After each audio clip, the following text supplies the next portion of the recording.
চলে গেলেন বলিউডের প্রখ্যাত অভিনেতা ধর্মেন্দ্র। মুম্বাইয়ের ব্রিচ ক্যান্ডি হাসপাতালে 89 বছর বয়সে মৃত্যু হয় তার। বেশ কিছুদিন ধরে শ্বাসকষ্টে ভুগছিলেন তিনি। 6 দশকের বর্ণাঢ্য ক্যারিয়ারের রোমান্টিক, অ্যাকশন এবং কমেডি সব ঘরানার সিনেমাতেই দর্শকদের মুগ্ধ করেন। হিম অ্যান্ড শোলের বীরু থেকে ধরমবীর প্রতিটি চরিত্র আজও অমর। পেয়েছেন অসংখ্য পুরস্কার এবং সম্মাননা।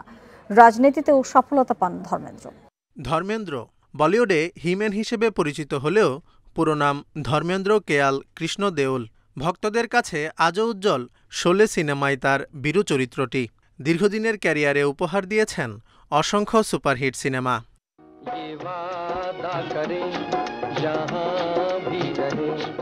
ধর্মেন্দ্রর জন্ম 1935 সালের 8 ডিসেম্বর পাঞ্জাবের নসরালি গ্রামে।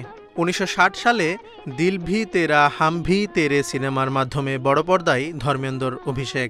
70 ও 80-র দশকে অন্যতম জনপ্রিয় ও দাপটে নায়ক হিসেবে রাজত্ব করেন হিন্দি সিনেমায়। আনপড়, বন্দিনী, অনুপমা ও আয়া সাওয়ান ঝুমকে সিনেমায় অভিনয়শৈলীতে হৃদয় জয় করেন সব শ্রেণীর দর্শকদের। পরে শোলে, ধরমবীর, চুপকে চুপকে, মেরা গাঁও মেরা দেশ ও ড্রিমগার্লের মতো সিনেমা বলিউডের শীর্ষস্থানীয় নায়কদের কাতারে নিয়ে যায় তাকে। শুধু তাই নয়, হিন্দি সিনেমায় সর্বাধিক সুপারহিট চলচ্চিত্রে অভিনয়ের রেকর্ডও এই অভিনেতার। কেবল অ্যাকশন বা রোমান্টিক সিনেমার হিরো নয়, কমেডিতেও ছিলেন পটু। 60 বছরের বেশি সময়ের ক্যারিয়ারে অভিনয় করেছেন 300-র বেশি সিনেমায়। হেমা মালিনী, আশা পারেখ, মীনা কুমারী থেকে শুরু করে রেখা, সবার সাথেই তার জুটি ছিল অনন্য। স্বীকৃতি হিসেবে পেয়েছেন অসংখ্য পুরস্কার। বলিউডের ড্রিম গার্ল হেমা মালিনীর সঙ্গে তার সম্পর্ক ছিল একসময় আলোচিত অধ্যায়। 1980 সালে বিয়ে করেন দুজন। ধর্মেন্দ্রর উত্তরসূরি হিসেবে বলিউডে সুনাম কুড়িয়েছেন 2 ছেলে, সানি দেওল ও ববি দেওল। অভিনয়ে নাম লেখান মেয়ে এশা দেওলও।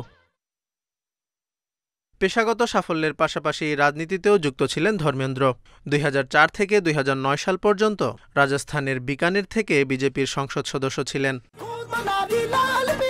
সম্প্রতি শহীদ কাপুর ও কৃতি সেনন অভিনীত তেরি বাতো মে আয়সা উলঝা জিয়া ছবিতে ধর্মেন্দ্রকে দেখা গেছে। তার পরবর্তী ছবি 21, যা 25 ডিসেম্বর মুক্তির অপেক্ষায়। Zobayer Hossain, Independent news.